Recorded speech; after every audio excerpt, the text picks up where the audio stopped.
Entonces, este es el ejercicio. Eh, Cuando tengamos ejercicios que son netamente con variables, que no tengamos datos numéricos, no se asusten.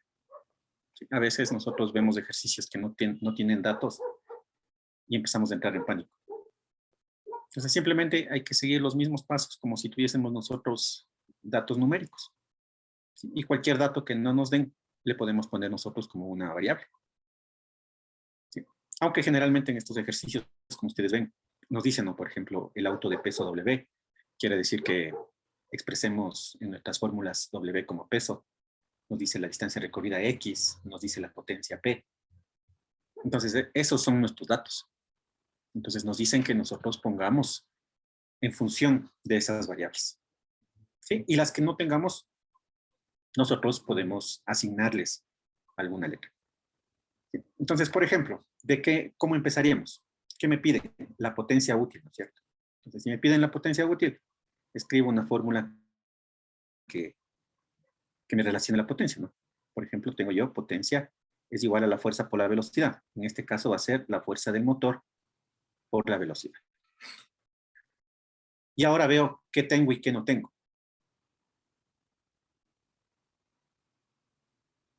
¿Sí? Las velocidades tengo, ¿no es cierto? Tengo una velocidad inicial, tengo una velocidad final. La fuerza no le tengo. Entonces, debo buscar alguna manera de poder calcular esa fuerza. Entonces, le voy a hacer los cálculos de aquí al lado. ¿De qué me puedo valer? De la segunda ley de Newton. Entonces, sumatoria de fuerzas es igual a masa por aceleración. ¿Por qué? Porque si hay aceleración. Por este dato de aquí, miren, aunque no se vea, aquí me dice que el auto cambia su velocidad. Entonces, cuando yo tengo un cambio de velocidad, tengo una aceleración. En un ejercicio anterior que nosotros hicimos, pusimos desaceleración cero porque nos decía en el ejercicio que el movimiento es uniforme o que la velocidad era constante, que es lo mismo. ¿Sí? Entonces, a esos detalles tenemos que ponerle atención. Entonces, como nos dice que la velocidad cambia, entonces va a haber una aceleración y la sumatoria de fuerzas no va a ser cero. Bien, ¿qué dato me faltaría aquí? Me faltaría el datito de masa, ¿no es cierto? Y para masa, aquí me dan como dato el peso W. Entonces, quiere decir que en algún momento tengo que utilizar esa variable. Entonces, nosotros sabemos que el peso es igual a la masa por la gravedad. Por lo tanto, la masa yo le puedo dejar expresado en términos de W. Entonces, aquí tengo W sobre gravedad.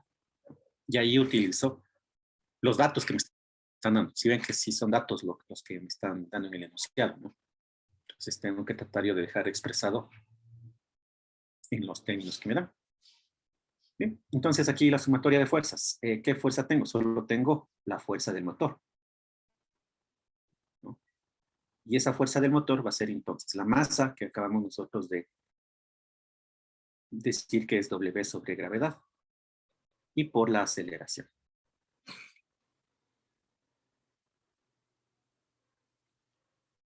Muy bien. Sí, noten que ahora el término que no tengo es la aceleración, ¿no? Pero nosotros sabemos que, de acuerdo a la teoría de las derivadas, nosotros sabemos que la aceleración es la derivada de la velocidad respecto al tiempo.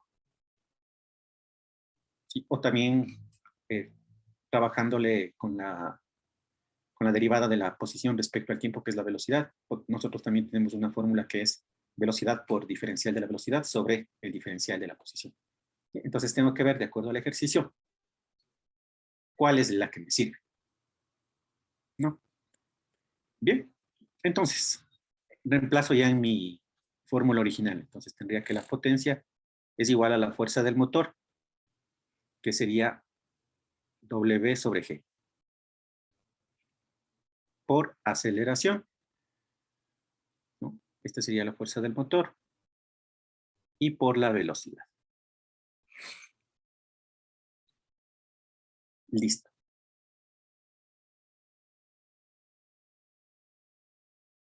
¿Qué más debo tomar en cuenta? Bueno, ya he utilizado el dato de peso, ya utilicé el dato que el auto cambia la velocidad, tengo pendiente usar, ¿no? B1, B2. ¿Y qué dato no uso? La distancia recorrida. Este datito de distancia recorrida. ¿Cómo le puedo relacionar? Justo con la aceleración, ¿no? Entonces, miren, aquí tengo que la potencia, entonces va a ser igual a W sobre la gravedad, sobre la gravedad. La aceleración yo le puedo expresar en función de la posición. Sería V de V sobre diferencial de la posición. V.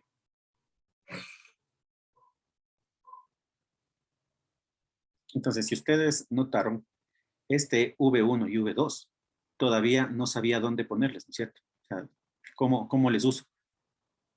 ¿Para qué me van a servir? Porque en algún momento debo tener yo una integral, ¿no? ¿Sí? Entonces, para esa integral que en algún momento voy a utilizar, para eso es V1 y V2. ¿Sí? Y con esto ya he introducido yo lo que me están pidiendo.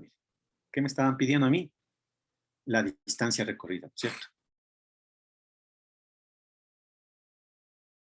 Entonces, ahorita estoy usando todos los datos que me dan. ¿Sí? Entonces, miren, ya he utilizado la potencia P, que le tengo aquí de dato, ¿no? Miren, si quieren les resaltamos, ¿no? La potencia P, ¿no? Tengo el peso W, que está por acá. La gravedad es una constante, entonces esa no hay problema. Y estoy usando las velocidades. Y también, bueno, ya tengo la distancia recorrida X. Entonces, tengo planteada mi ecuación en función de todos los datos que me dan. ¿Sí? Noten que estoy usando todos los datos que me dan. A pesar de que no sean valores numéricos. Pero ahora ya les estoy utilizando. Bien, entonces, ¿qué es lo que me interesa? Me interesa la distancia recorrida, es decir, X, ¿no? Pero tengo el diferencial de X, así que tengo que hacer algunos despejes y luego tendré que integrar, ¿no? Muy bien.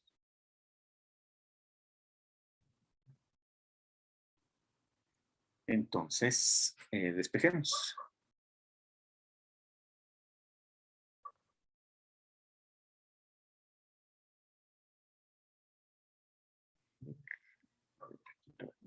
Entonces, yo tengo aquí que la potencia va a ser igual a W, V al cuadrado, sobre gravedad. Voy a tener acá dV de X. Entonces aquí puedo despejar de X y me va a quedar W, V cuadrado sobre potencia por gravedad y diferencial de V.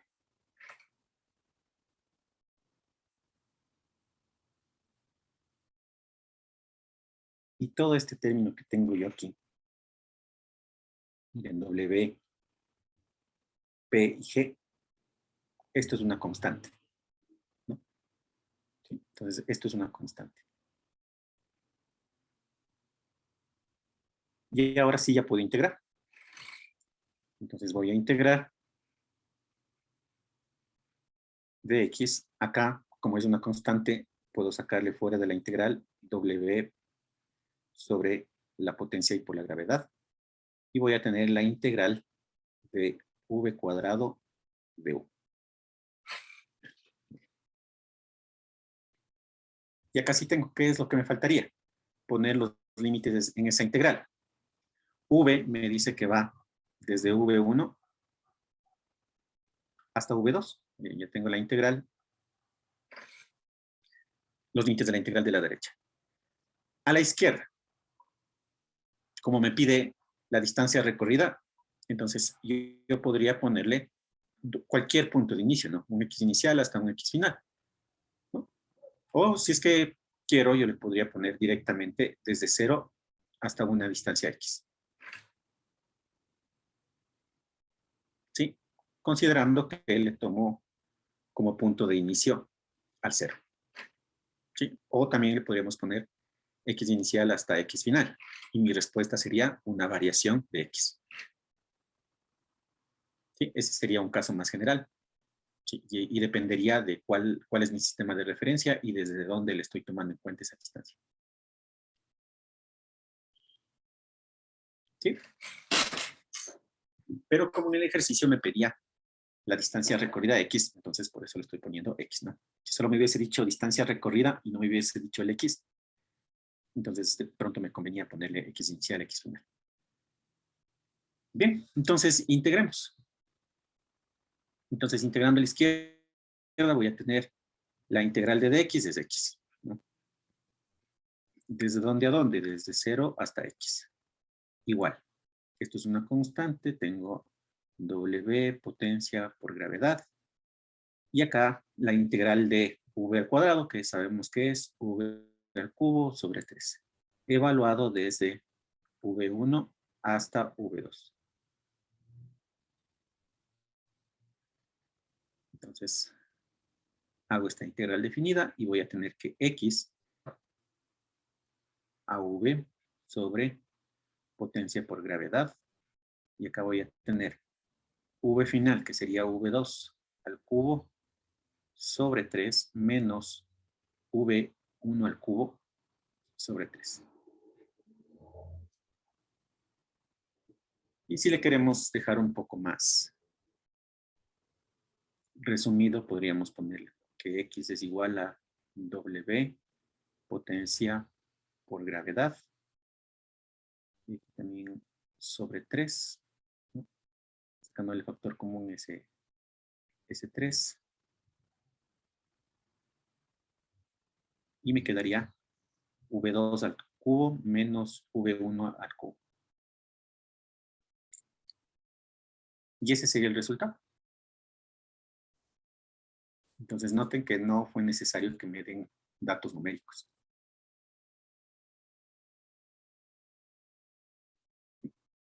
Y en las pruebas vienen algunos ejercicios de estos. Así que no se asusten, simplemente vayan, tomen los datos que les dan, las variables que les dan, tómenle como datos. Es decir, que en algún momento tengan que usarles. Y eso sería con este ejercicio. Miren, entonces si vamos en orden, todo va bien. ¿Tienen tal vez alguna pregunta?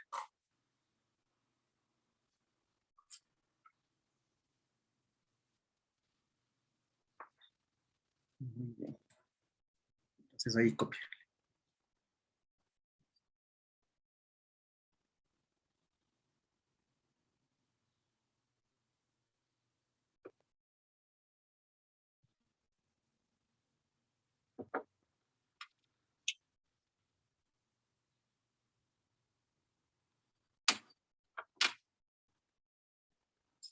Muy bien.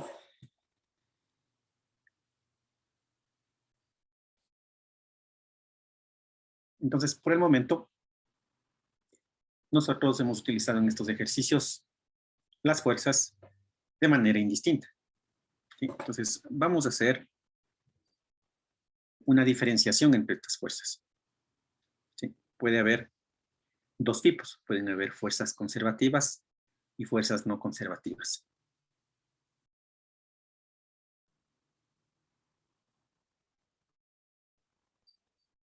¿Sí? ¿Qué características tienen estas fuerzas conservativas y no conservativas? Que las fuerzas conservativas son independientes de la trayectoria que nosotros sigamos. ¿Sí? Entonces, no el trabajo, por ejemplo, no depende de la trayectoria que nosotros sigamos, sino únicamente del punto inicial y del punto final. En cambio, para una fuerza no conservativa, sí es importante la trayectoria.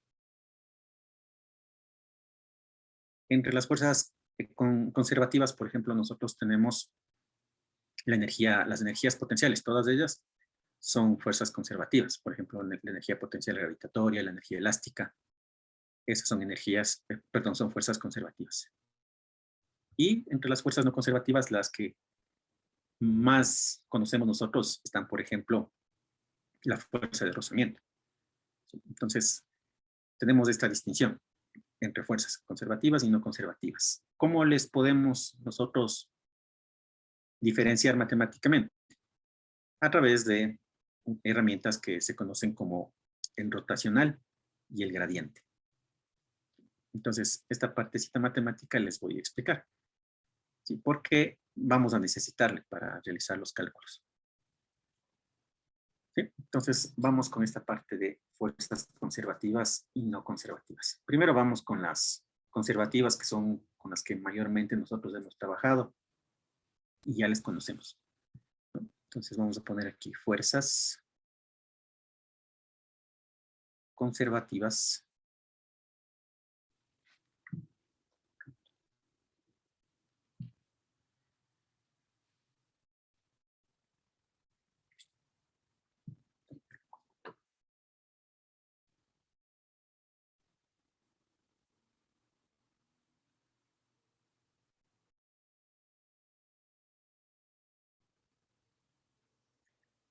y no conservativas.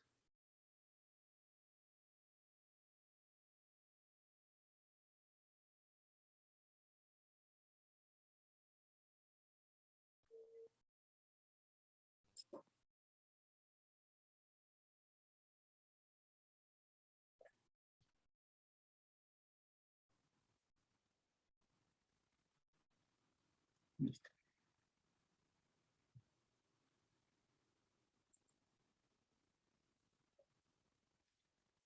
Entonces, estas fuerzas están relacionadas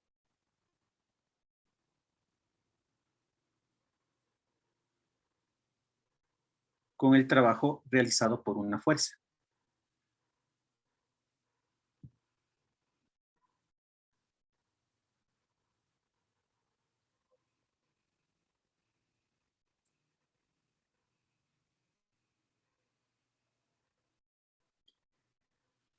Desplazando un objeto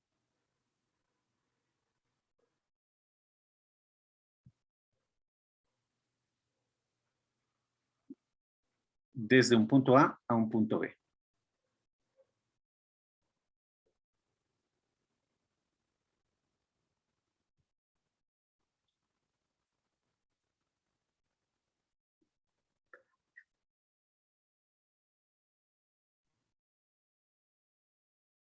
Si no dependen de la trayectoria entre A y B,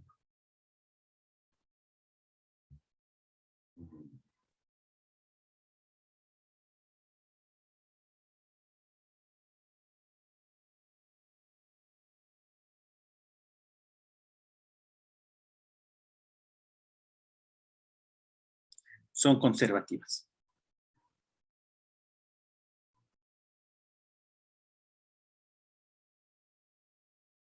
Caso contrario,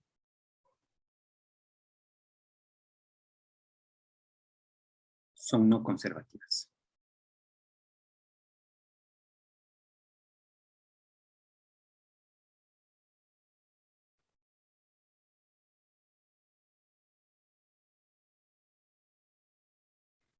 Vamos a ver específicamente primero las fuerzas conservativas.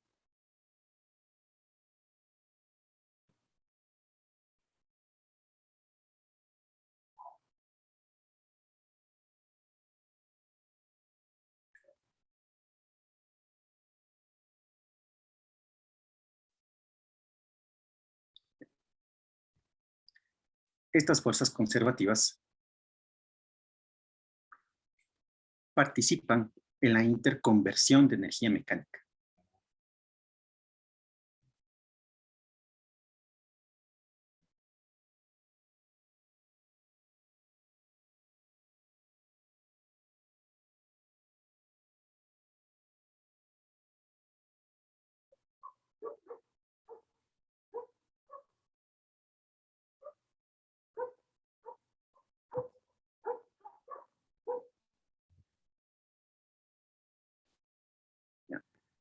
Entonces, las fuerzas conservativas participan en la interconversión de energía mecánica en un sistema. ¿Qué otra característica tienen? Nos dice que si solo actúan fuerzas conservativas en un sistema,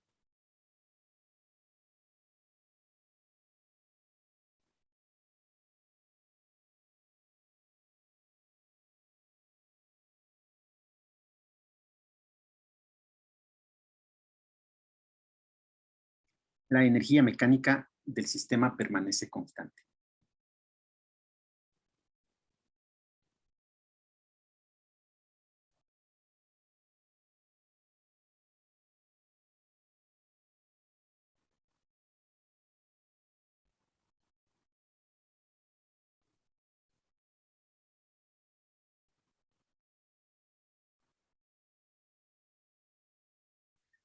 Como energía mecánica, recuerden ustedes, teníamos la energía cinética y todas las energías potenciales.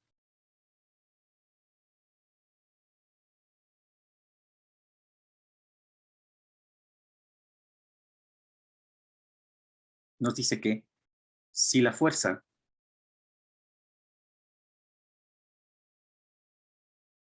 se expresa como una función vectorial,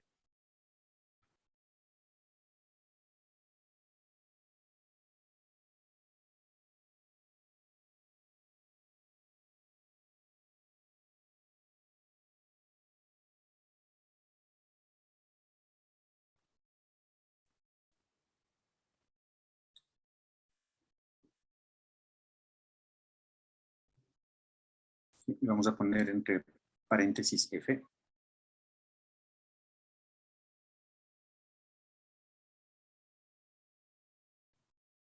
es una fuerza conservativa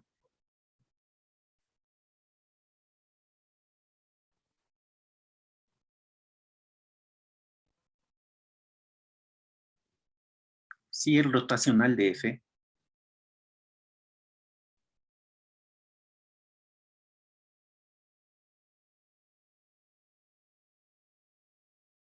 es cero. ¿Ya? Ya vamos a ver a qué se refiere este titulito de rotacional, ¿no? Una última característica, que si F es conservativa, entonces existe un campo escalar F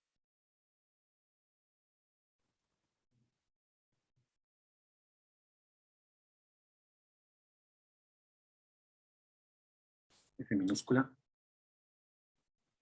tal que F sea igual a menos ese triangulito invertido, se le conoce como gradiente. El negativo del gradiente de F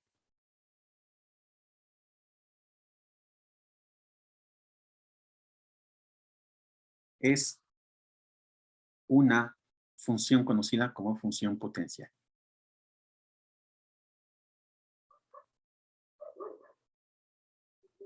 Entonces, esas son las características de las fuerzas conservativas.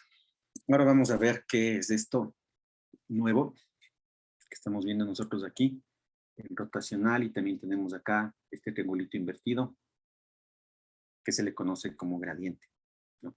Ya vamos a ver a qué se refiere, ¿no?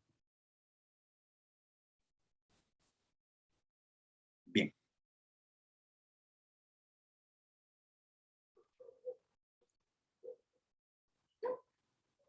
Entonces, vamos a ver qué es el rotacional y el gradiente. Pero para eso, nosotros necesitamos saber, ¿no? Qué son, por ejemplo, las funciones escalares, funciones vectoriales, campos escalares, campos vectoriales. Bueno, ustedes, si es que en su malla les que tienen ustedes a la materia de cálculo vectorial. Lo verán el siguiente semestre.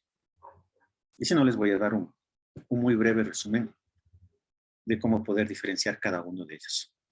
¿Sí? Y luego nos vamos a esta parte del rotacional y del gradiente. ¿Sí? Es que esto necesitamos nosotros para que ustedes tengan un respaldo de por qué llamamos a unos campo escalar, campo vectorial, función escalar, función vectorial. ¿Sí? Entonces, a veces tendemos nosotros a confundir los términos. Entonces, eso le voy a hacer acá como una notita extra, ¿sí? Entonces, por ejemplo, nosotros tenemos aquí sea f, ¿sí? Le vamos a poner una función cuyo dominio le vamos a llamar omega, es un subconjunto de Rn, ¿sí? En Rm. Entonces, el dominio va a ser un subconjunto de Rn, ¿sí? Y el recorrido va a ser Rm.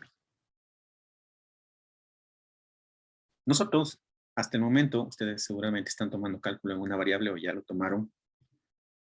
Cuando nosotros trabajamos en cálculo de una variable, nosotros estamos trabajando con funciones donde n y m son iguales a 1. ¿Sí? Entonces, por eso algunas funciones, ¿no?, que tienen el dominio en todos los reales, nosotros decimos que la función va de los reales en los reales. ¿Sí? Va de R en R. Ese es apenas uno de los posibles casos que nosotros podemos tener. ¿Sí? Entonces, el que nosotros más conocemos, ¿no? Si n es igual a 1 y m es igual a 1. En ese caso, ¿qué es lo que nosotros tenemos? Nosotros tenemos las llamadas funciones escalares.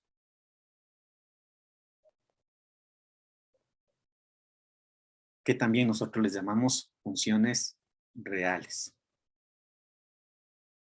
Entonces, miren, nosotros por el momento hemos recién trabajado con uno de los casos, de los posibles casos. Miren. Cuando n es 1, m es 1. Esas son las funciones escalares o también llamadas funciones reales. Por ejemplo, ¿cómo podríamos nosotros definir una función? Estas ya les conocen ustedes, ¿no? Por ejemplo, yo tengo en el dominio, voy a poner, por ejemplo, un intervalo que pertenece, que es un subconjunto de los reales en los reales. Entonces, yo aquí, por ejemplo, puedo tener una función con una variable x que me entrega como imágenes, por ejemplo, ¿no? Simplemente un ejemplo, me entrega x por real x. O me puede entregar una función polinómica o una función seno, coseno. Pero únicamente tengo la variable x. Ahora, ¿qué pasa si es que n es igual a 1 y m es mayor a 1? En este caso, yo tengo las conocidas funciones vectoriales.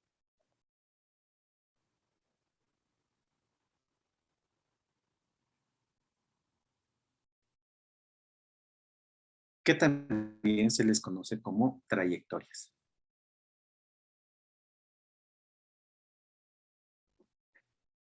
Entonces, estas funciones, a diferencia de las funciones reales, que se les notaba con letras, no, nosotros decíamos la función f, g, h.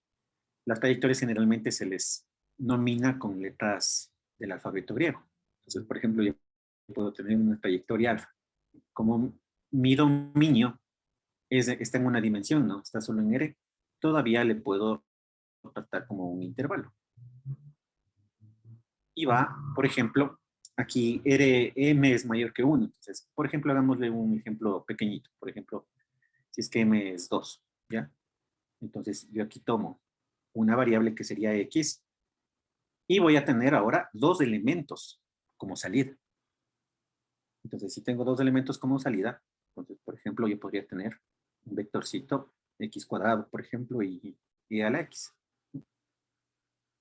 Entonces, tengo aquí miren, dos funciones, ¿no?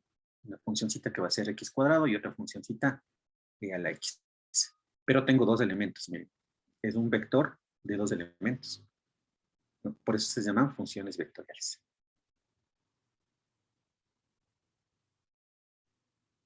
Y bueno, veamos el siguiente caso.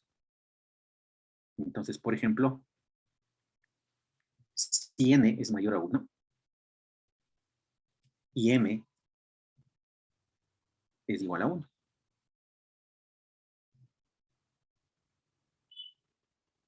Aquí nosotros estamos hablando de los conocidos campos escalares.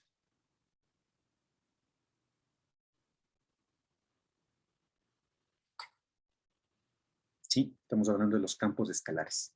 A los campos escalares también se les denomina con las letras minúsculas, ¿no? E, F, G, H. Pero aquí el dominio, como ya no es un intervalo, entonces ahora sí le voy a poner omega.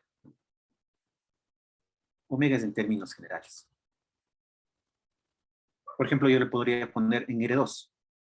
De R2, y como en M vale 1, iría hasta R, ¿no es cierto? Entonces, ¿cuántas variables voy a tener en mi dominio? Ya no voy a tener solo X. Ahora puedo tener yo, por ejemplo, un X y un Y. Y como la salida es de una dimensión, entonces voy a tener únicamente, por ejemplo, un X cuadrado más Y, ¿no? Solo tengo un elemento.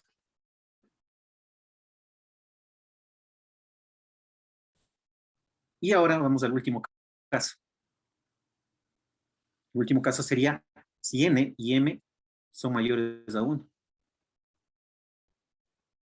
Aquí tengo los conocidos campos vectoriales.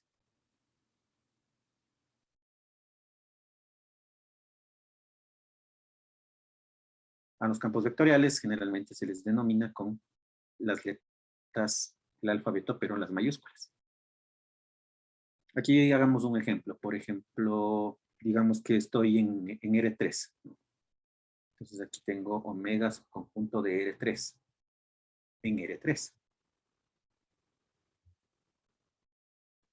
Entonces, ¿cuántas variables tengo en mi dominio? 3. Por ejemplo, puedo tener yo X y Z. ¿Y cuántos elementos tengo a mi salida? También tengo 3, mire. Y esos elementos de salida van a tener combinaciones, ¿no? De X y Z. Puede ser, por ejemplo, aquí yo podría tener X y Z como primer elemento, coma. Mi segundo elemento, por ejemplo, podría ser X cuadrado Y. Y mi tercer elemento, por ejemplo, podría ser, pongamos, por ejemplo, seno de XZ.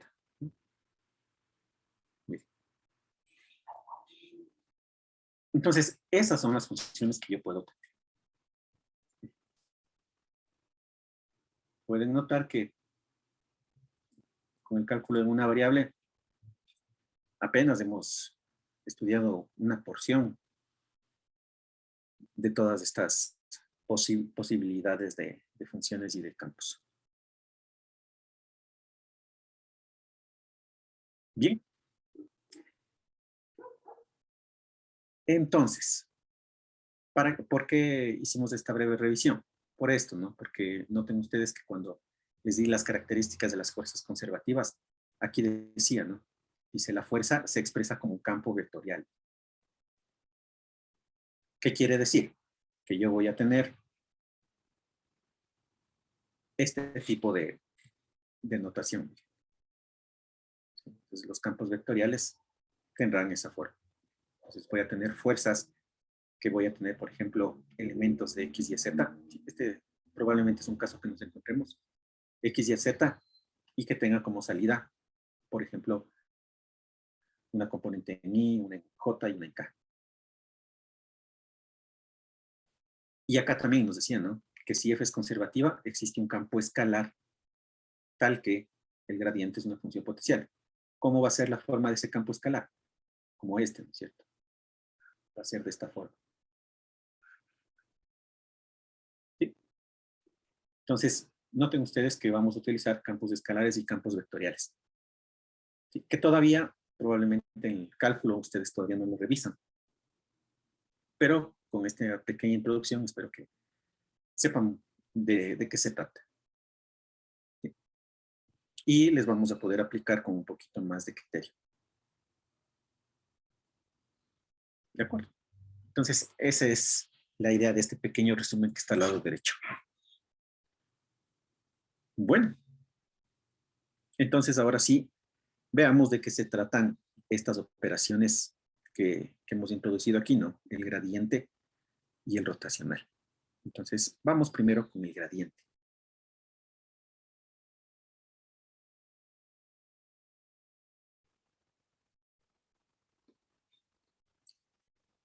¿Ya? Entonces, el gradiente,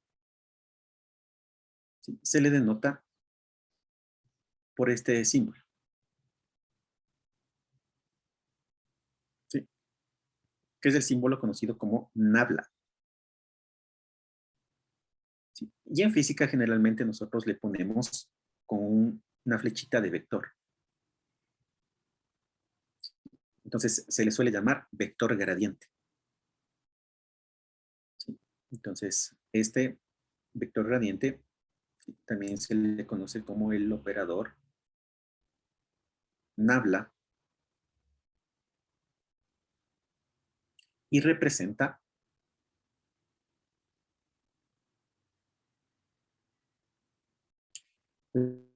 las derivadas parciales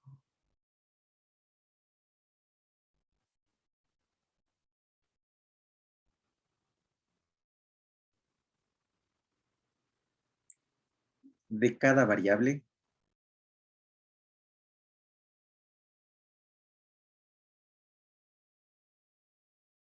de un campo escalar.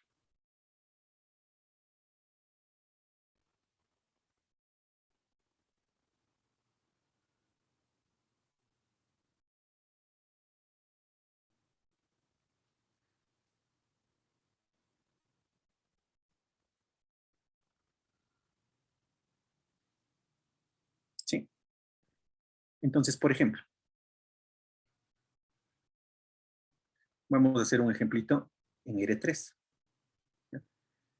Entonces, en R3, ¿cuál es este operador nabla? Voy a tener las derivadas parciales en R3. Entonces, en R3 yo suelo tener las variables, ¿no? X, Y, Z. Entonces tendré las derivadas parciales respecto a X, respecto a Y, respecto a Z. Entonces tendría yo aquí la derivada parcial respecto a X. ¿Sí? Esto yo supondría que ya lo vieron en cálculo, ¿no? Esta notación. Noten que esta no es una D, ¿no? Cuando yo estoy hablando de diferenciales es una D, ¿no? Es una D. Pero cuando estoy hablando de derivadas parciales, únicamente es como un delta. ¿Sí?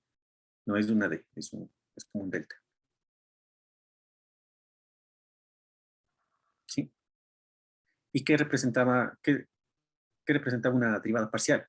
Hago una derivada normal, pero cualquiera de las otras variables que yo tenga, le trato como una constante.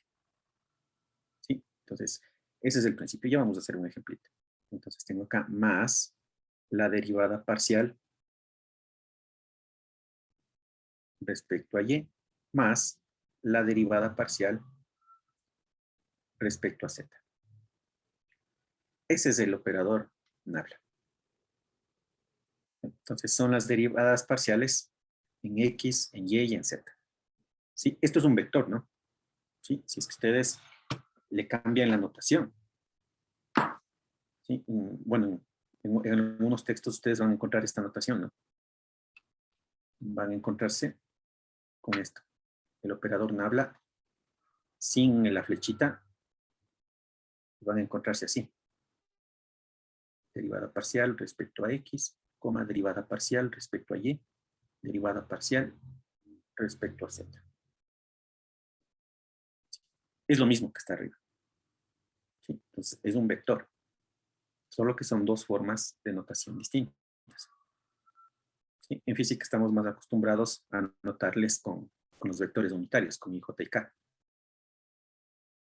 Si es que ustedes toman la materia de cálculo vectorial, estamos nosotros más asociados a esta notación.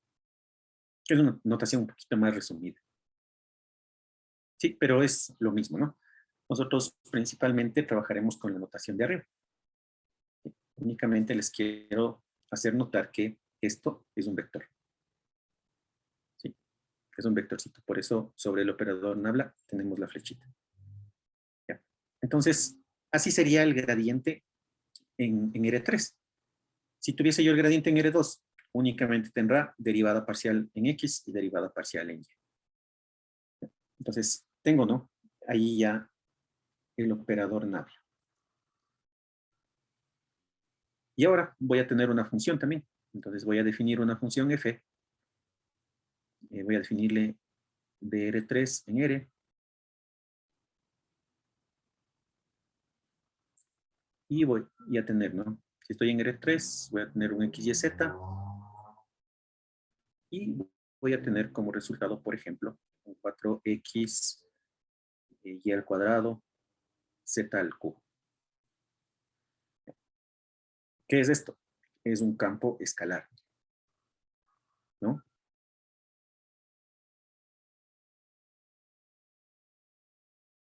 Entonces, ¿cómo encuentro yo el gradiente de f?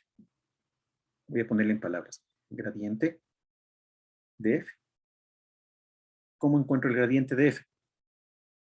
Multiplicando el operador nabla por f. ¿Sí? Le aplico el operador nabla a f. ¿Sí?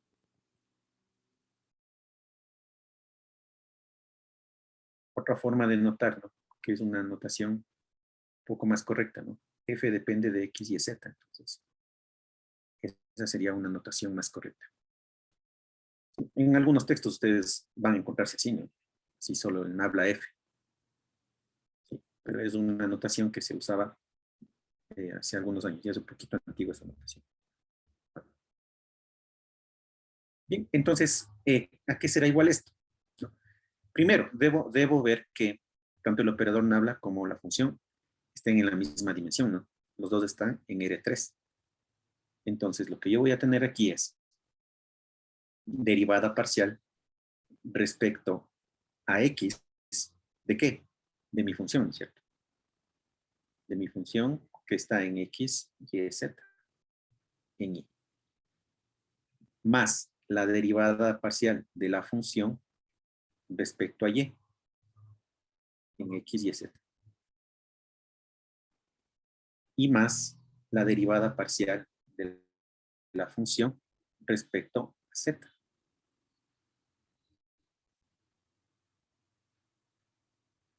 Acá. ¿Sí? Ese es el gradiente. Y del ejemplo, ¿a qué será igual? Entonces, para el ejemplo,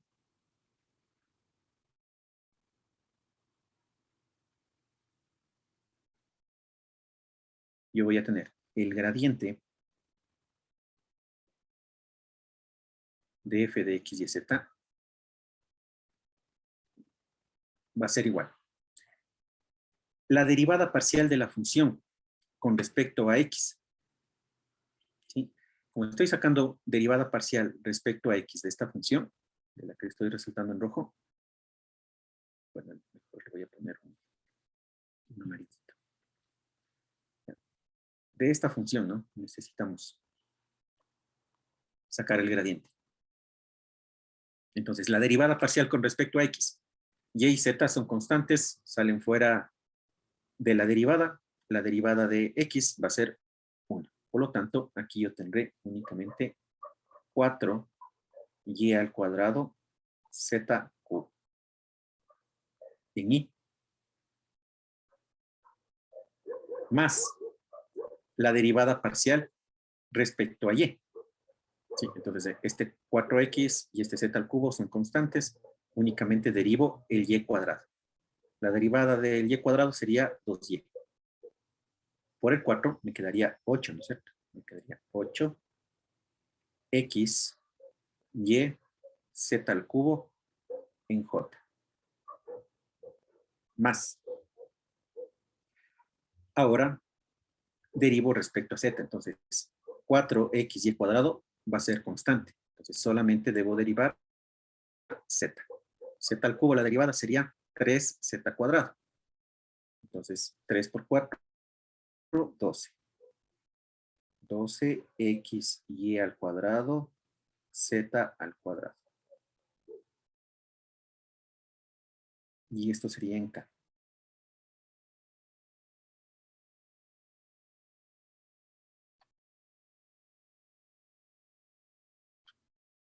¿Sí? ¿Cómo sería en la otra notación? ¿Sí? Como ya no estoy utilizando los unitarios, entonces simplemente sería gradiente de f de x y z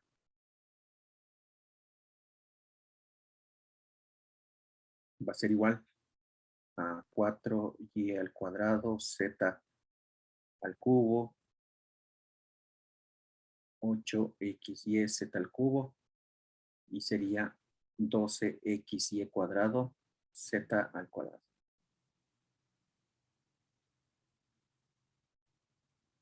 ¿Sí? Entonces, una vez más, ¿no? La notación que más usaremos nosotros es esta de aquí, ¿no? ¿Listo? Ese es el gradiente. Entonces, tengo una función, ¿sí? Bueno, más bien tengo un campo escalar y le voy a derivar de acuerdo a las variables que tenga. Entonces, por ejemplo, en R2 únicamente tendré I y J.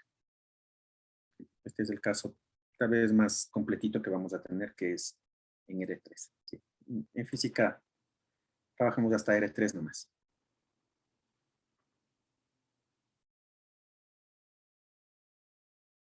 Listo. Eso con respecto al gradiente. Entonces, ¿para qué me va a servir el gradiente? Tenemos aquí la última propiedad, ¿no? De las fuerzas conservativas. Me decía que si F es conservativo, entonces existe un campo escalar F tal que el negativo del gradiente va a ser la fuerza conservativa. Entonces pueden darme, ¿no? Como dato, me pueden decir, sea, por ejemplo, la función potencial tal, ¿no? Entonces me dan una función potencial. Y me dice que a partir de la función potencial encuentre la fuerza conservativa. Entonces saco el gradiente y tengo la fuerza conservativa. ¿Sí? Bueno, el negativo, ¿no? El negativo del gradiente, la fuerza conservativa. Si me dan la fuerza conservativa y me piden encontrar la función potencial, ¿qué deberé hacer? Deberé integrar, ¿no? Pero integrar parcialmente. ¿Sí? Porque aquí estoy derivando parcialmente, entonces el efecto contrario sería integrar parcialmente. ¿Sí? Ya vamos a hacer algún ejercicio también con este tema, ¿no? De tener nosotros la fuerza conservativa y a partir de la fuerza conservativa encontrar la función potencial. ¿Sí? No es complicado, no se asuste. Estamos viendo únicamente para qué nos sirven estas herramientas matemáticas. ¿Qué más necesitábamos? El rotacional, ¿no? Entonces nos dice que la fuerza es conservativa si el rotacional es 0. Entonces vamos a ver cómo calcular el rotacional. Pongamos acá, rotacional.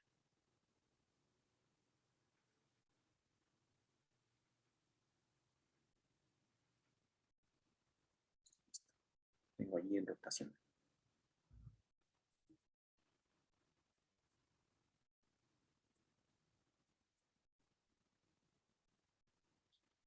El rotacional, para empezar, ¿no?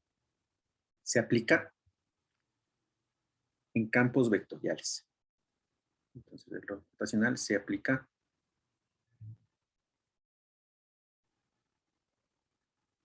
en campos vectoriales.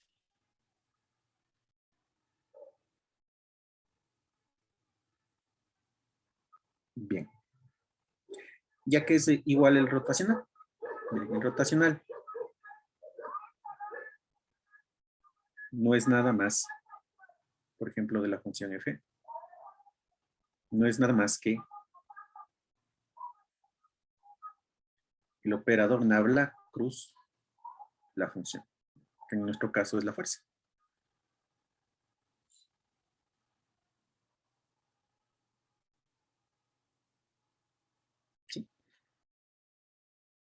Ese es el rotacional. Muy bien, entonces hagamos un ejemplo. Por ejemplo, en R2. Vamos a hacer el ejemplo en R2 y R3, que es con lo que mayormente nosotros nos vamos a encontrar. Entonces, por ejemplo, en R2. ¿Ya? Entonces, yo necesitaré una fuerza, ¿no? Que le voy a llamar F. Entonces, yo voy a tener F, que va a ser una fuerza que va de R2 en R2, va a tomar un XY y me va a asignar una función 1 de XY y una función 2 de XY.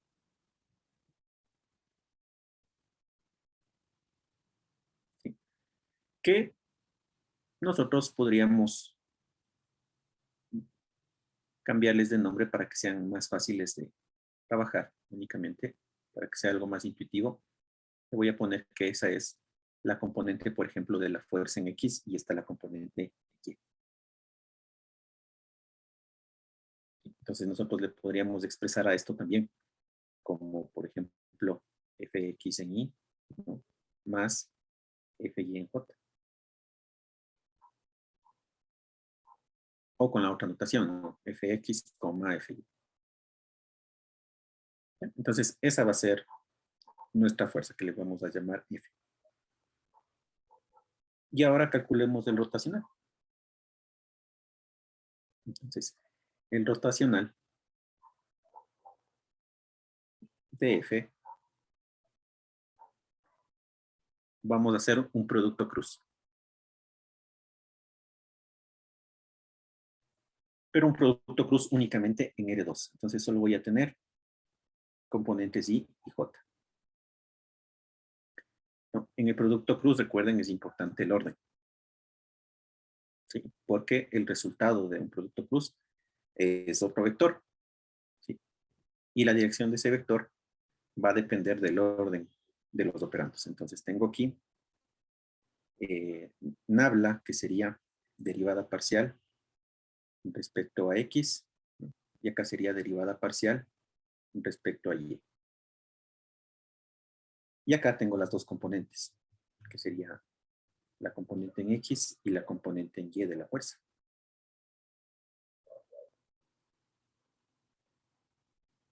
Entonces, aquí de manera resumida escribamos, ¿no? Tendría yo aquí que hacer las operaciones. Primero hago en este sentido, que va a ser positivo, y luego hago la operación en este otro sentido. Entonces voy a tener yo aquí derivada parcial de la componente en Y respecto a X, menos la derivada parcial de la componente en X respecto a Y.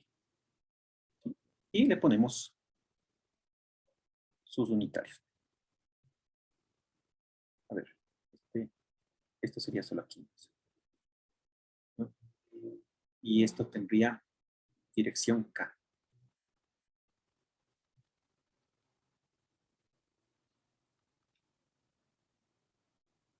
Entonces, si le queremos dar una dirección, esto tendría dirección K. ¿Sí? Tengo producto cruz y mi conjunta. El resultado va en K. Listo. Eso sería en R2. Vamos a ver en R3. Entonces, aquí, en R3.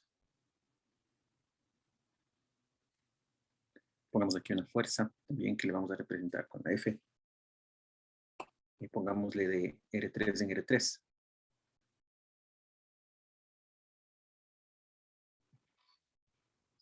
Vamos a tener aquí un X, Y, Z.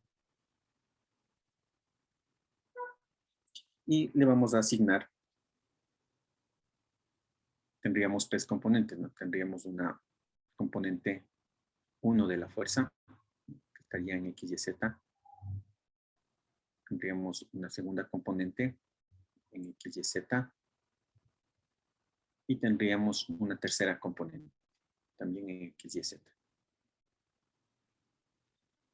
Que nosotros, para poderle trabajar un poco más intuitivamente, podemos decir que esta va a ser la componente en X de la fuerza, esta va a ser la componente en y esta va a ser la componente en Z.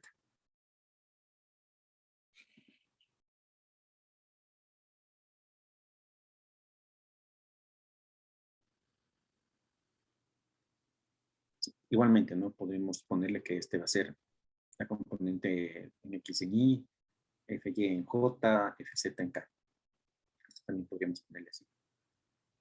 F de X en Y más FY en J más FZ en K.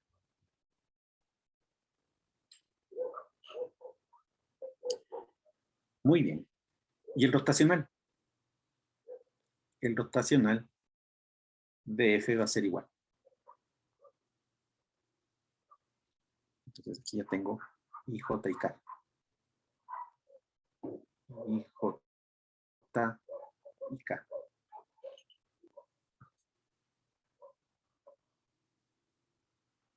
Entonces aquí voy a tener derivada parcial respecto a X, derivada parcial respecto a Y y derivada parcial respecto a Z. Acá voy a tener la componente en X, componente en y componente en Z.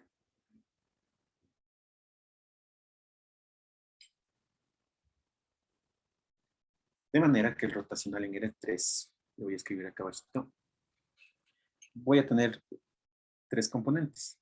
Entonces aquí tendría la primera, ¿no? Tapo y voy a tener derivada parcial de la componente en Z respecto a Y menos la derivada parcial de la componente en Y respecto a Z en Y. Sería más, pero como para J cambia de signo, mejor le voy a poner el menos para poderle cambiar el orden internamente. Entonces aquí tendría la derivada parcial de la componente en Z respecto a X menos la derivada parcial de la componente en X respecto a Z. Esto sería en J.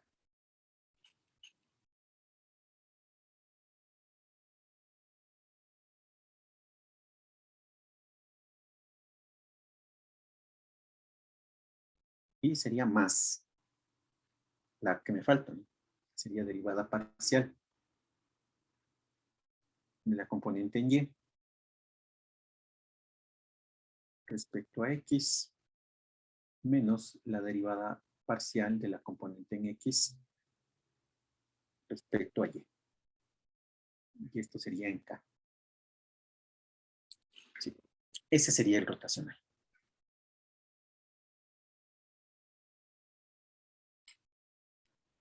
Ese sería el rotacional.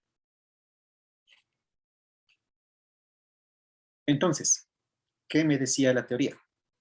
Me decía que la fuerza es conservativa si es que el rotacional es 0. ¿Sí? Entonces, cada uno de estos valores debería ser 0. Miren, este valor tendría que ser 0, este valor también debería ser 0 y este valor también debería ser 0.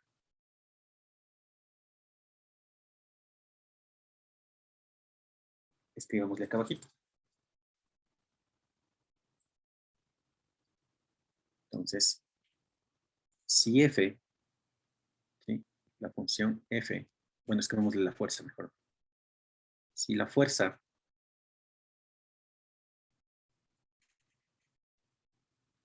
es conservativa,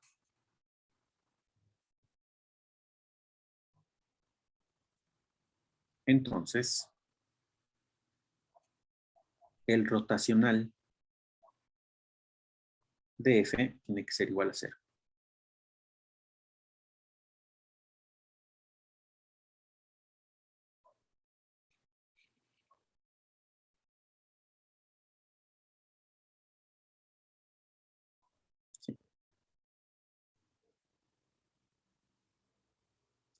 Recordando que el rotacional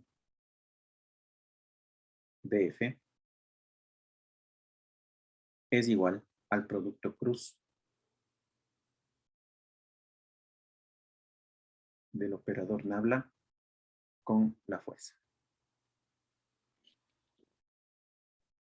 ¿Sí? Entonces, eso se debe cumplir.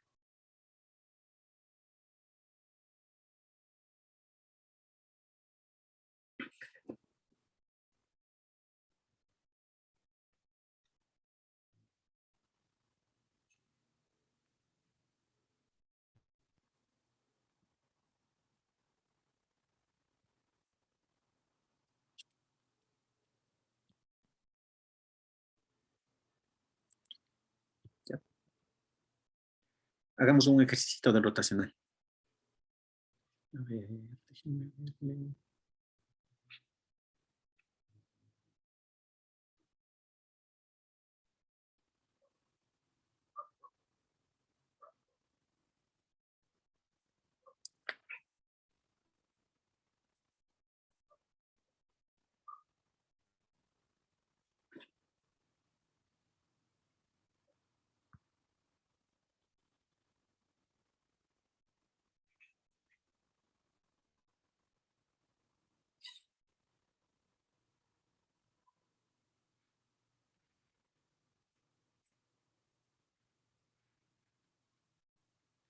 Pongamos aquí. Sea la fuerza, voy a escribirle de manera vectorial. F igual a 4 y cuadrado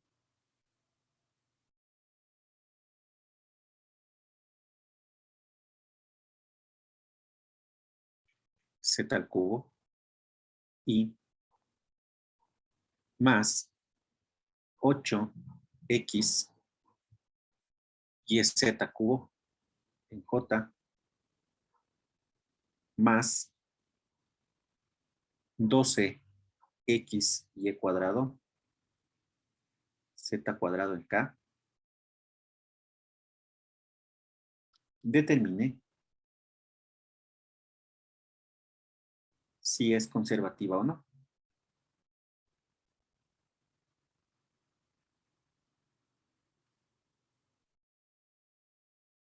¿Listo?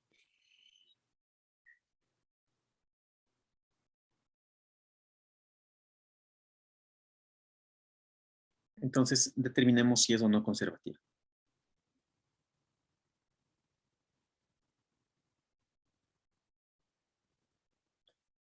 Vamos a dar 2 minutitos.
¿Cómo nos fue?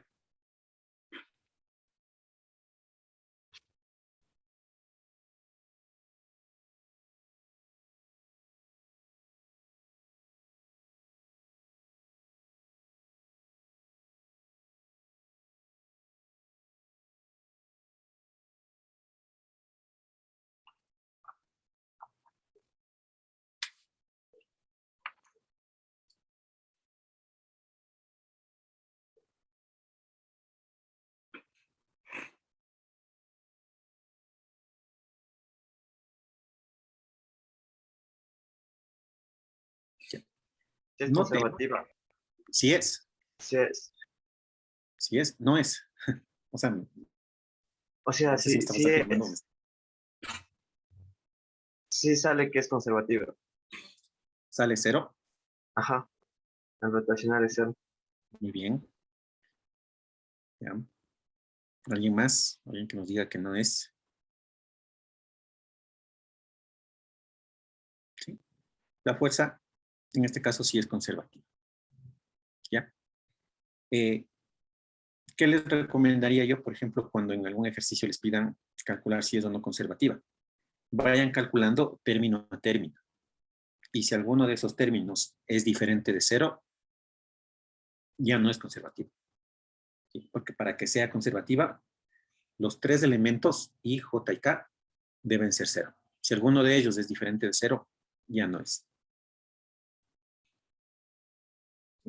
Bien, entonces hagamos rápidamente el cálculo, ¿no? Entonces nosotros tendríamos aquí, determino el rotacional de F. Si el rotacional de F es igual a cero, entonces F es conservativa.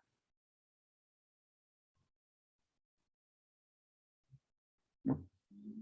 Bien, entonces aquí calculo el rotacional de F. Entonces, si es que se saben de memoria la formulita, pueden aplicarle. O si no, tendríamos que otra vez hacer el producto de cruz del operador nabla con la función para poder encontrarle. Entonces, tengo aquí derivada parcial de la componente en Z respecto a Y. Entonces aquí pongámosle un nombre. Esta sería la componente en X, esta sería la componente en Y, y esta sería la componente en Z. Muy bien. Entonces, derivada parcial de la componente en Z respecto a Y.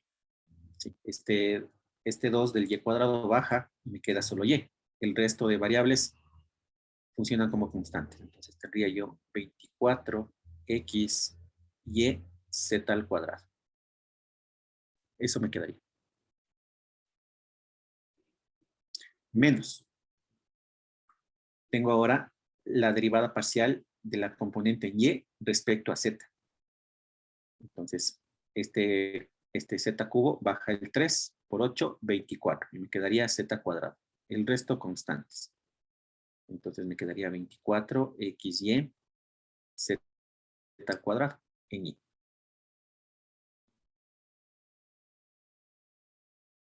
Menos. Tengo la derivada parcial de la componente en z respecto a x.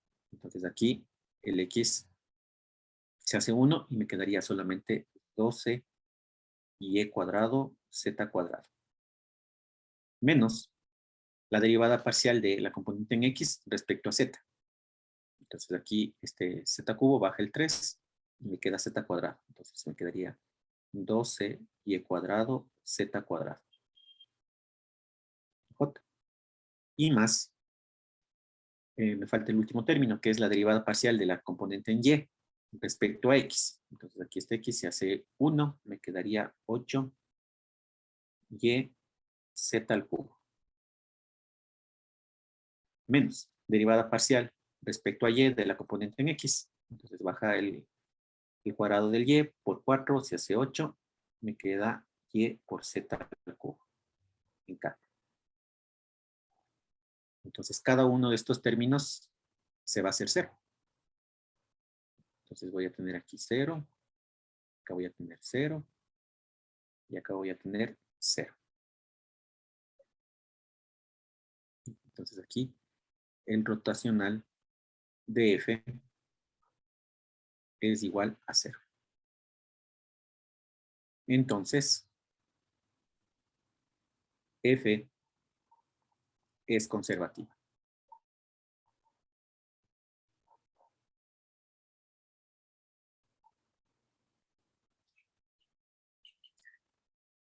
Entonces, ese es el cálculo que hay que hacer. Y estas son las dos nuevas herramientas para que podamos trabajar con las fuerzas conservativas. Bien.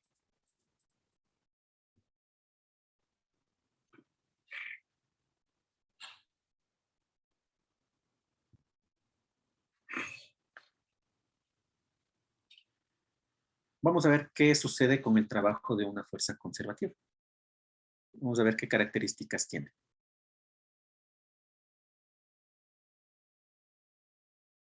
Trabajo de una fuerza conservativa.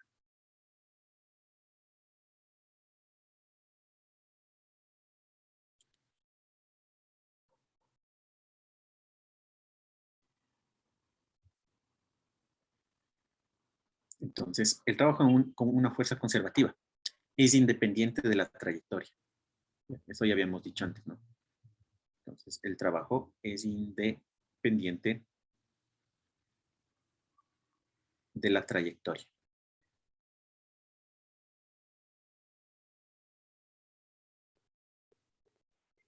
Solo depende del punto inicial y del punto final. Solo depende del punto inicial y del punto final.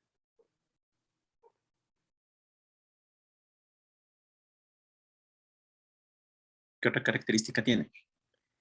Es cero en una trayectoria cerrada.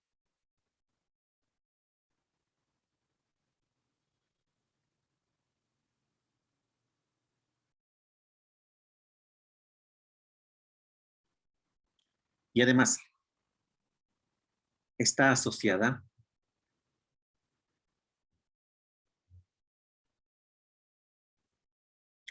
a la variación de energía potencial.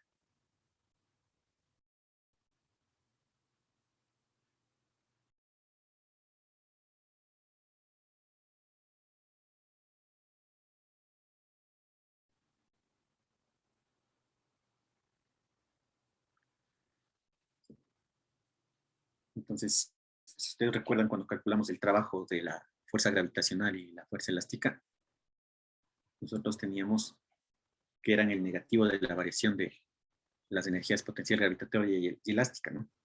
Entonces, por ejemplo, teníamos nosotros que el trabajo de la fuerza gravitacional teníamos que era igual a menos la variación de la energía potencial gravitatoria. Y también teníamos nosotros que el trabajo de la fuerza elástica era igual a menos la variación de la energía potencial elástica. Esas demostraciones ya les hicimos antes.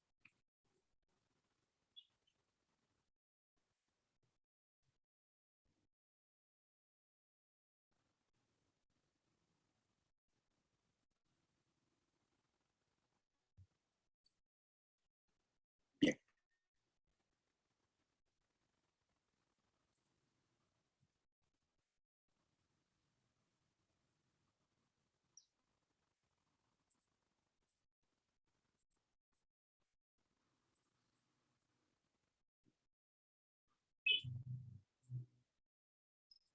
Tengo aquí un planito.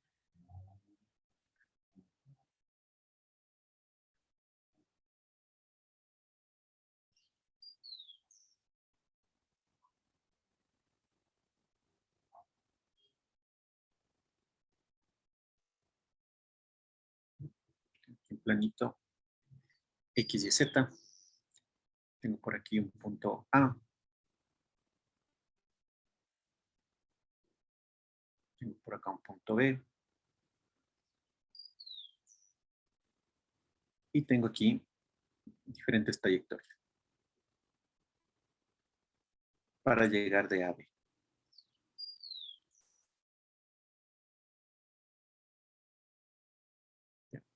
A y B son puntos en el espacio, ¿no? Entonces son puntos que tienen componentes X y Z.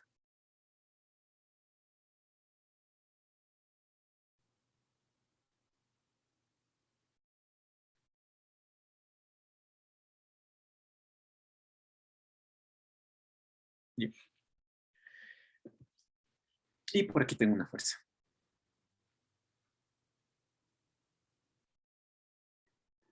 Muy bien.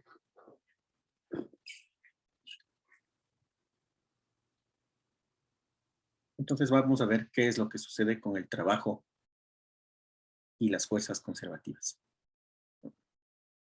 Entonces vamos a poner aquí que, por ejemplo, sea una función que le voy a llamar phi, una función potencial.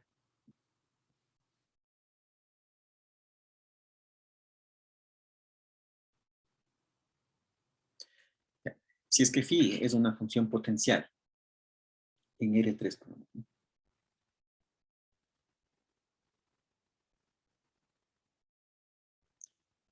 su gradiente va a ser una fuerza conservativa, ¿cierto?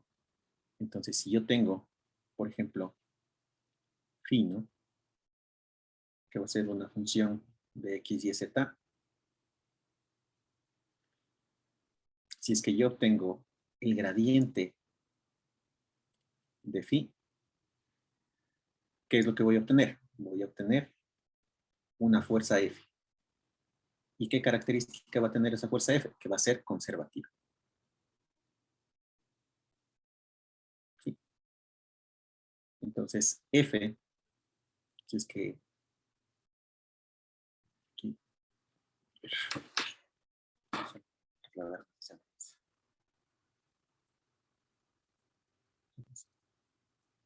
esta función F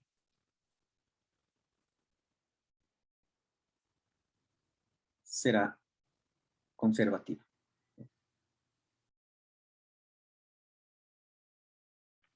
¿Ya?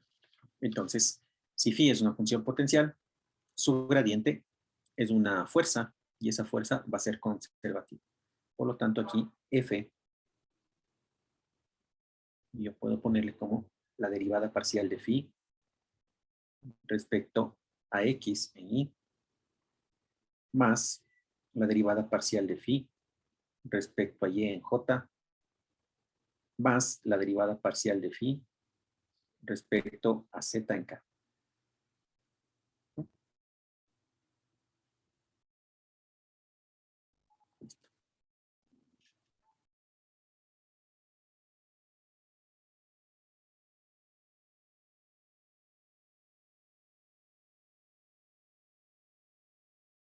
Entonces, yo voy a calcular el trabajo. Entonces, tengo el trabajo realizado por la fuerza, va a ser igual a la integral de la fuerza, producto punto, la posición, ¿no? ¿De dónde a dónde? Desde mi punto A hasta mi punto B. Entonces, voy desde A hasta B.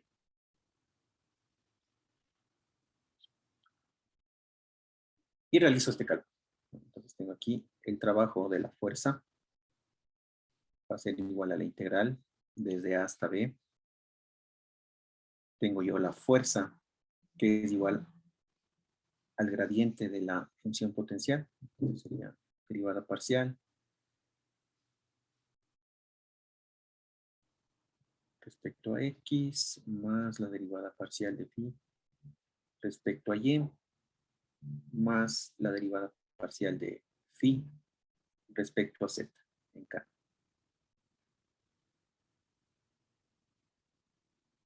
Producto punto. Aquí la posición en componentes x y z sería la componente en x más la componente en y más la componente en z.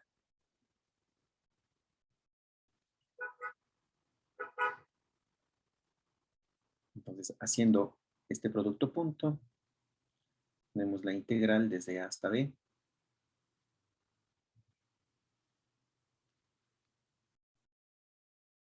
Tendríamos aquí derivada parcial de phi respecto a x de x más derivada parcial de phi respecto a y de y más derivada parcial de phi respecto a z de z. Esa sería lo que tengo ahora.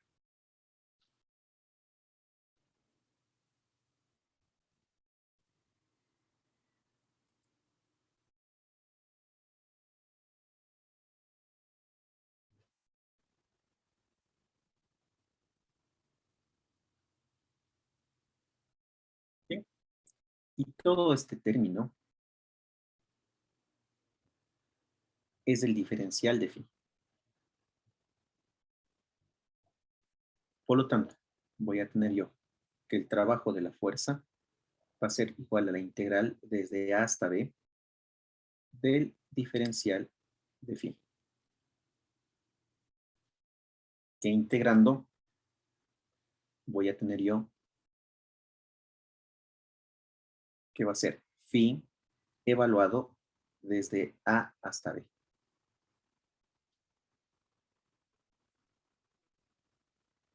Es decir, que yo voy a tener que el trabajo realizado por la fuerza va a ser igual a phi en el punto A menos phi en el punto B.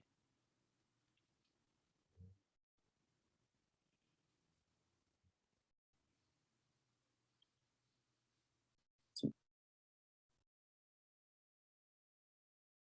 Y este es un gran resultado.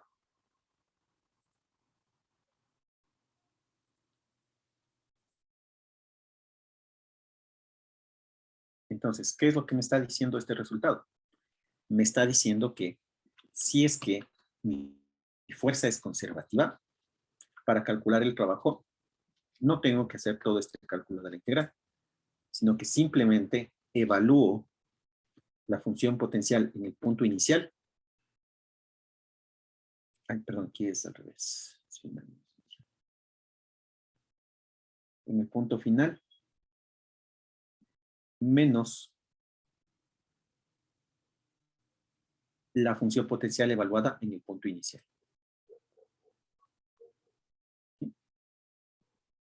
Bien, entonces, eso me va a simplificar bastante los cálculos. Entonces, tengo que calcular cuál será la función potencial y la evalúo en el punto final, menos la función potencial evaluada en el punto inicial. Y con eso encuentro el trabajo. ¿Dónde podría estar la parte tal vez un poquito más complicada? En encontrar justamente la función potencial. ¿Sí? Ese podría ser el inconveniente mayor.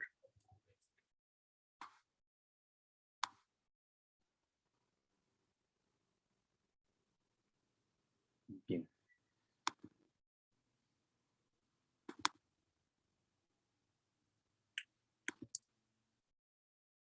Hagamos unos ejercicios. A ver.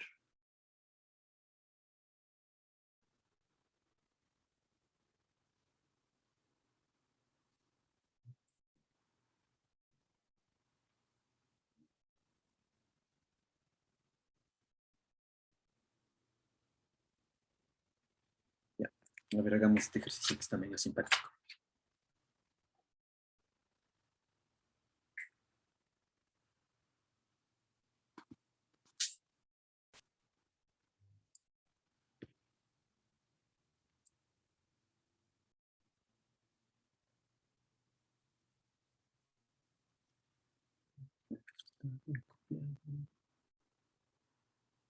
Ya, hagamos este ejercicio. Para que vean ustedes cómo puedo obtener la función potencial a partir de una fuerza conservativa.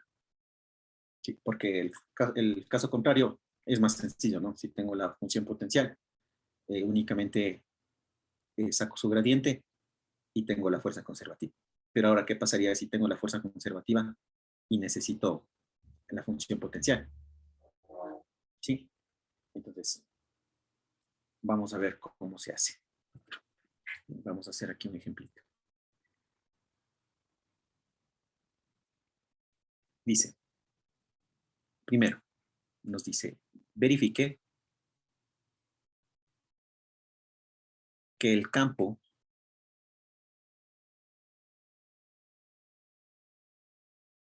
de fuerza y nos dice que es una fuerza F igual a X cuadrado más YZ en Y más Y cuadrado más XZ en J más Z al cuadrado más XY en K y esto en newtons, ¿no? Esa es la fuerza. Verifique que ese campo es conservativo. Primero. Y determine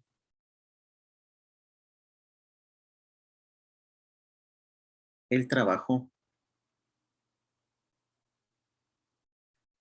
realizado por la fuerza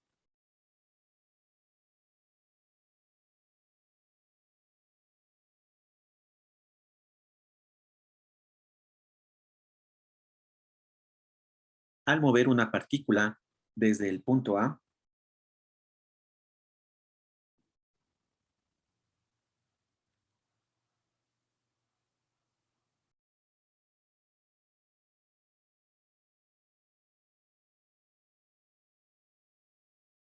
este punto A nos dice que tiene coordenadas 1, 2, menos 1 metros hasta el punto B.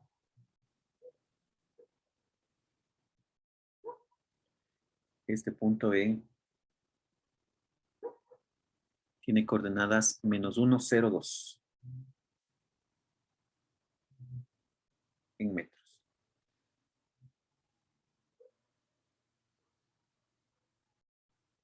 Considerando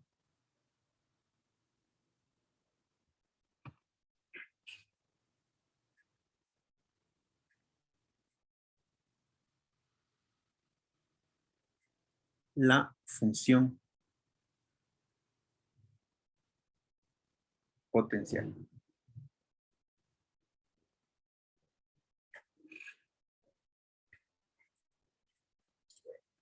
O más bien sería usando la función potencial. Pongámosle usando.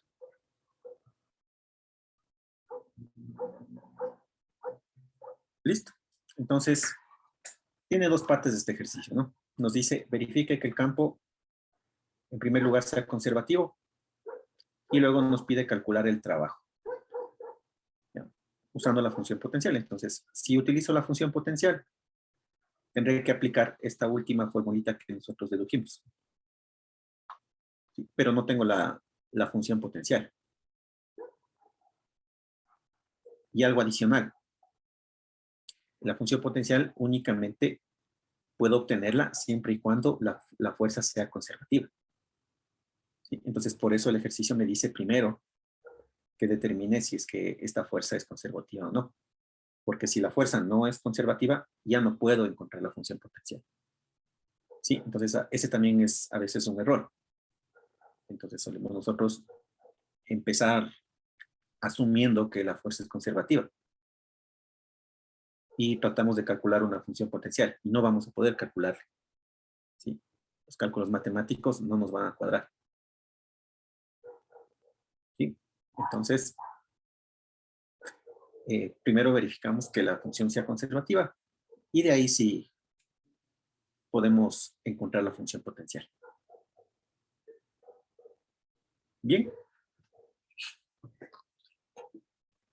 Entonces, verifiquemos que esta fuerza es conservativa primero, ¿no? Entonces voy a copiarme de acá arribita. Voy a copiarme el rotacional para irle haciendo con ustedes.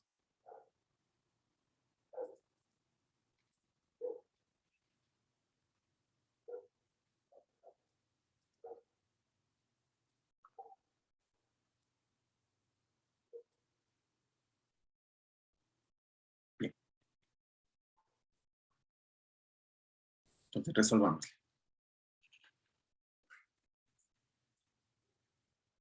Para determinar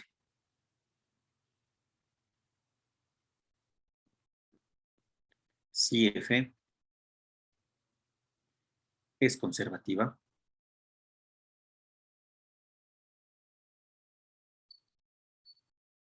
calculo su rotacional.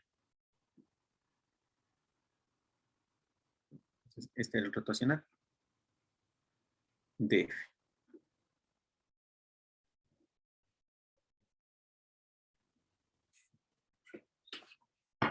¿Ya? Entonces calculemos el rotacional. Entonces tengo aquí rotacional de F. En primer lugar, tengo derivada parcial de la componente en Z respecto a Y. A ver, pongámosle nombre. Esta pongámosle F en X. Esta pongámosle F en Y. Y esta pongámosle F en Z. Entonces, la componente en Z respecto a Y, me quedaría solo X, ¿no?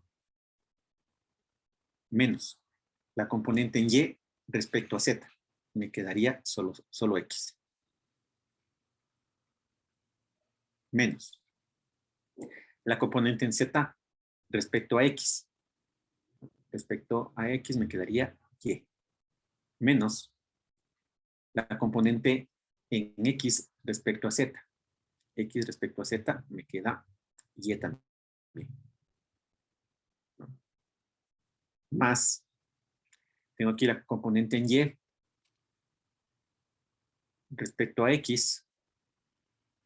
Y respecto a X me queda Z. Menos la componente en X respecto a Y, que me queda Z también.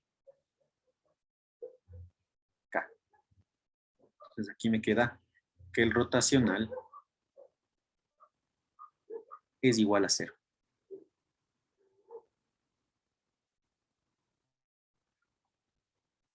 Por lo tanto,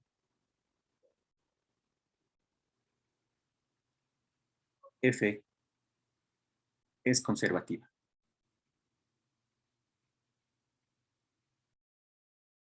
Sí. Aquí se me van a eliminar, ¿no? Aquí se hace 0, aquí también se hace 0, aquí también se hace 0.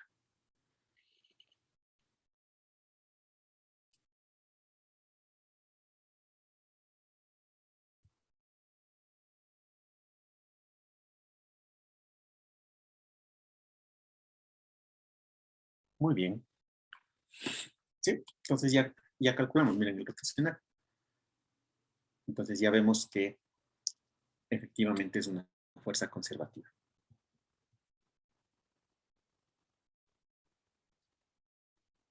Bueno, entonces ahora lo que nos queda por hacer es calcular la función potencial. ¿Sí? Entonces, en esta parte necesitamos algunos conceptitos. Entonces vamos a encontrar la función potencial. Entonces, para el cálculo del trabajo, vamos aquí, para el cálculo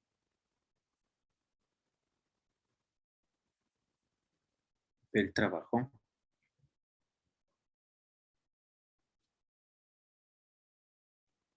encuentro la función potencial.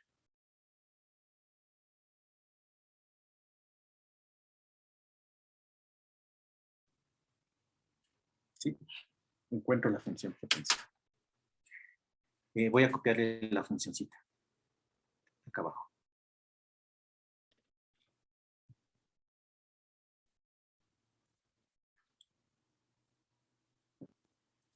Entonces tengo aquí F.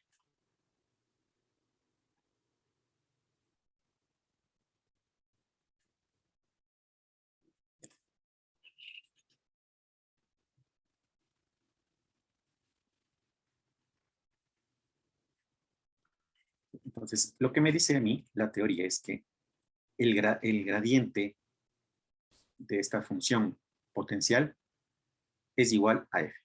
¿No? Eso es lo que yo conozco.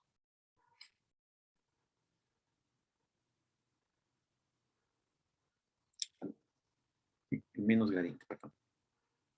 El menos gradiente es igual a la función.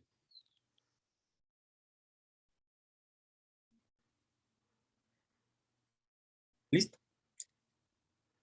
Entonces, de acuerdo a esto, ¿qué representará este término? ¿Qué representará este término y qué representará este término? Cada uno de esos términos van a representar las derivadas parciales, ¿no es cierto? ¿Sí? Entonces, estos van a ser las derivadas parciales de phi. ¿De acuerdo? Porque ¿qué es este gradiente? Esto es la derivada parcial de phi, ¿no?, respecto a x en y, más la derivada parcial de phi respecto a y en j, más la derivada parcial de phi respecto a z en k, ¿no? Y esto igual a f.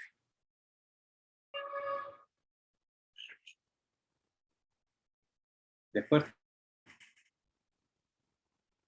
¿Sí? Entonces, miren, si nosotros hacemos una semejanza entre lo que tenemos del lado derecho, sería estos términos, con lo que tenemos al lado izquierdo en la fuerza, entonces cada uno de estos términos representan la derivada parcial respecto a x, respecto a y, respecto a z. ¿Sí? Entonces, ¿qué podría hacer yo? Podría asociarle, ¿no?, a la derivada parcial, ¿no?, derivada parcial de phi respecto a x. Esta será la derivada parcial de phi respecto a y. Y esta, la derivada parcial de phi respecto a z. Negativo, ¿no? ¿Sí? Todas van a ser negativos.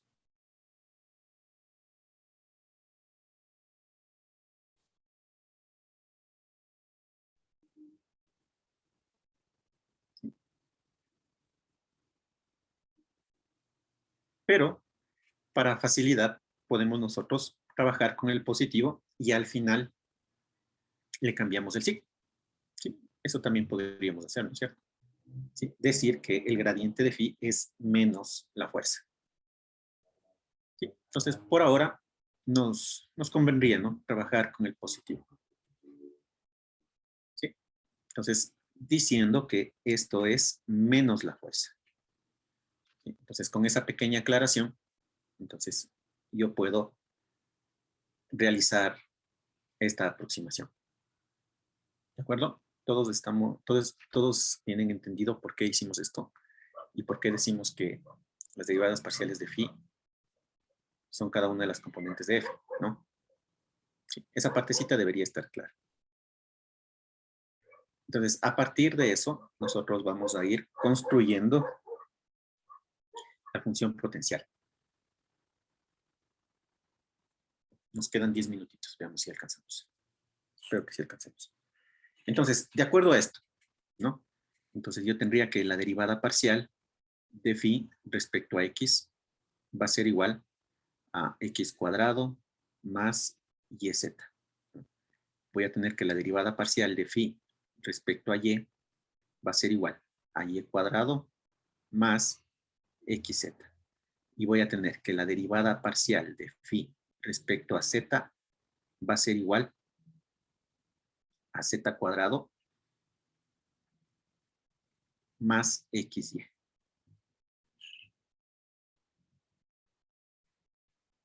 ¿Todos de acuerdo? ¿Sí? Entonces, únicamente le escribí de otra manera. Y ahora, noten ustedes que estas tres ecuaciones que yo acabo de escribir, esas tres ecuaciones, si es que yo les integro, por ejemplo, la primera con respecto a x, ¿qué obtengo? Phi, ¿no es cierto? Si a la segunda le integro con respecto a y, ¿qué obtengo? Phi. Y si a la tercera le integro respecto a z, tengo phi. Pero ¿dónde está el inconveniente? En que cada vez que yo hago estas integrales, voy a tener una constante. ¿Sí? Entonces recordemos que luego de una integración indefinida, yo obtengo una constante. ¿Sí? Entonces tendremos nosotros que calcular esas constantes. Muy bien. Entonces, ¿cómo hacemos este proceso? Podríamos empezar por cualquiera de ellas. ¿Sí? Como la mayoría de ellas tienen la misma dificultad, tanto para derivar como para integrar, puede empezar con cualquiera. ¿Sí? Yo voy a empezar con la primera, con la derivada parcial de phi respecto a x. ¿Sí? Entonces, ¿qué pasaría si es que yo integro? Entonces, integro. Y aquí es muy importante respecto a qué variable. Respecto a qué variable me conviene. Integro respecto a x, ¿no es cierto? Entonces, respecto a x.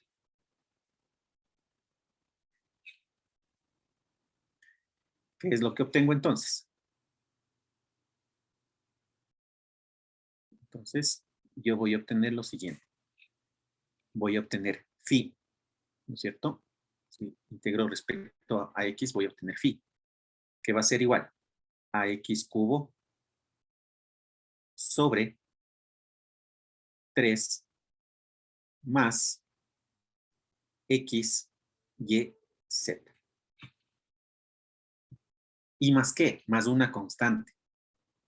¿Sí? Pero atentos que aquí yo no le puedo poner más c. ¿Sí? Como cuando hago una integral indefinida. Porque esta constante c, noten ustedes que puede depender de otras variables. ¿Sí? Cuando yo hago una integral indefinida en cálculo de una variable, le pongo c porque solo estoy integrando en la mayoría de casos con respecto a x, ¿no? Pero aquí en cambio tengo tres variables. Miren. Tengo x y z. Entonces, esta constante es una constante que puede depender, ¿no? de las otras dos variables, ¿no? De y y de z. ¿Sí? Entonces, en general, en lugar de ponerle una constante, yo le pongo una función. Pongo una función de y, z. Que si yo derivaría este término que acabo de obtener, este término, si yo le derivo con respecto a x, vuelvo a obtener la misma ecuación original, ¿no es cierto? ¿Sí? Si derivo aquí con respecto a x, ¿no? Si derivo con respecto a x, vuelvo a tener lo mismo. ¿Sí? Derivo con respecto a x, otra vez regreso a lo que tenía antes. ¿Sí? ¿De acuerdo? Todos tienen claro por qué esa constante depende de y y z. ¿Sí? Bien, es una constante que va a depender de y y z, que si es que yo le derivo con respecto a x, se va a hacer cero. ¿Sí? Entonces, en esta partecita es en la que nosotros debemos tener cuidado. ¿Sí? Esa es la partecita diferente, digamos. ¿Sí? Bien, entonces yo integré con respecto a x y lo que obtuve fue la función phi, pero tengo esa constante g que depende de y z. Ahora, ¿qué es lo que debería hacer? Para poderle igualar, ya no me conviene igualarle a la misma desde la que vine, ¿no es cierto? Entonces ahora me conviene igualarle a la de abajo. ¿Sí? Para tratar de encontrar esta constante g de y z. Entonces, esta función phi que acabo yo de encontrar, tengo que derivarla, ¿no es cierto? Pero ya no le voy a derivar con respecto a x, porque si no la constante se me elimina. Tengo que derivarle entonces con respecto a y, para poderle igualar. Entonces, derivo respecto a y. Derivo respecto a y. ¿Y qué voy a obtener? Voy a obtener la derivada parcial de phi, ¿no es cierto?, respecto a y. ¿Qué me dará? Respecto a y, aquí este término se hace 0, el x cubo sobre 3. Con respecto a y me quedará únicamente xz. Y este término, el de la constante que está en color rojo, no se me va a eliminar ya, porque depende de y y de z. Entonces, este término ya no se me elimina. Entonces, ¿qué voy a obtener acá? La derivada de g de yz. Bien. Voy a ponerle en otro color. Sí, voy a seguirle poniendo en rojo para que ustedes le noten cómo va transformándose. ¿Sí? ¿Y qué es lo que tengo ahora? Miren, tengo derivada parcial de phi respecto a y por acá también tengo derivada parcial de phi respecto a y. Es decir, el resultado que yo acabo de obtener puedo igualarle con la segunda ecuación. Y eso es lo que voy a hacer, ¿no? Entonces, aquí a esta llamémosle 1, a esta llamémosle 2 y a esta llamémosle 3. Entonces, lo que voy a hacer a continuación es igualo a 2. Voy a igualar a 2. Entonces, yo aquí lo que obtengo va a ser lo siguiente, ¿no? Esto igualado a xz más g' que depende de yz.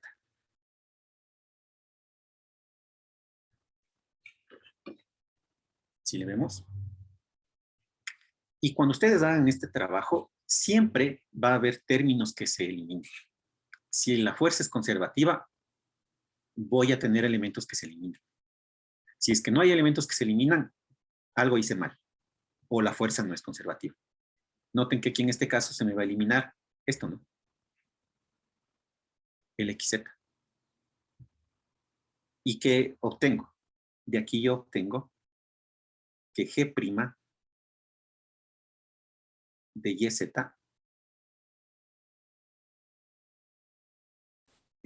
va a ser igual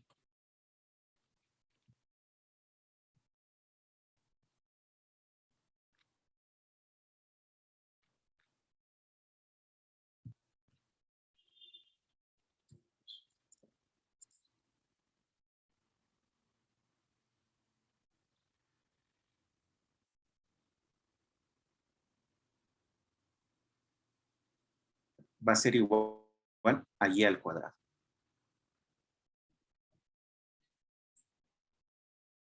¿Sí? Pero ¿qué necesitaba yo para mi función phi? Mi función phi, que es esta de acá.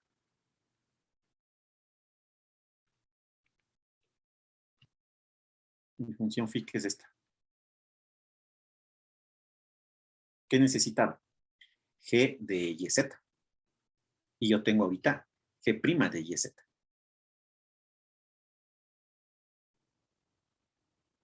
Entonces, ¿qué haré? Integraré, ¿no es cierto? ¿Sí? Entonces, vamos a integrar. ¿Con respecto a qué? Con respecto a y. Entonces, integro respecto a y.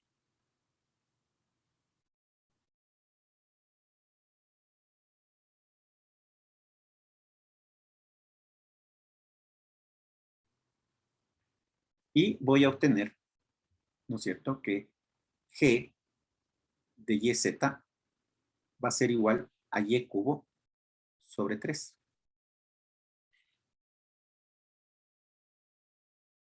Más, ¿no es cierto? ¿Más qué? Más la constante. Pero ahora esta constante ya no va a depender de lleno, sino ahora esta constante va a ser otra funcioncita, que le voy a poner también en rojo, que va a depender de las otras dos variables, de x, z. Entonces, miren, ya encontré cuánto vale este g de yz. Vale esto, ¿no?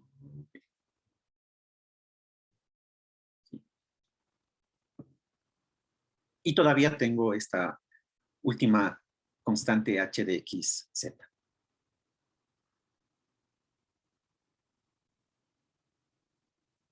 ¿Sí?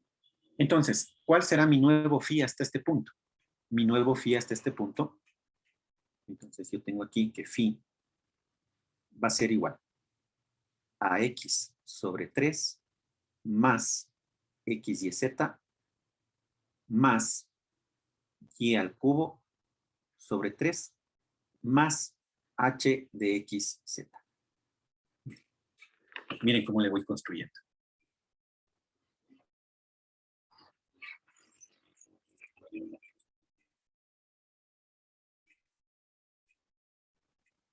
Y este es un proceso en cascada. Entonces, ya tengo yo mi phi y con la constante de hz. ¿No? Ahora, ¿cuál va a ser el objetivo? Encontrar, ¿no? Esta constante h de xz. Y para eso, ¿qué haré? Voy a derivar nuevamente phi respecto a z y le voy a igualar a la ecuación 3.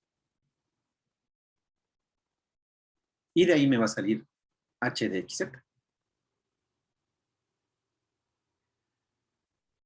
¿Sí? Creo que el tiempo se nos terminó. Ya. Entonces, le vamos a dejar ahí por ahora. ¿Sí? Entonces, la siguiente clase le terminamos porque nos faltaría calcular también el trabajo. Entonces, si es que alguien quiere practicar, repita el mismo proceso y obtengamos ya la función potencial final. ¿De acuerdo?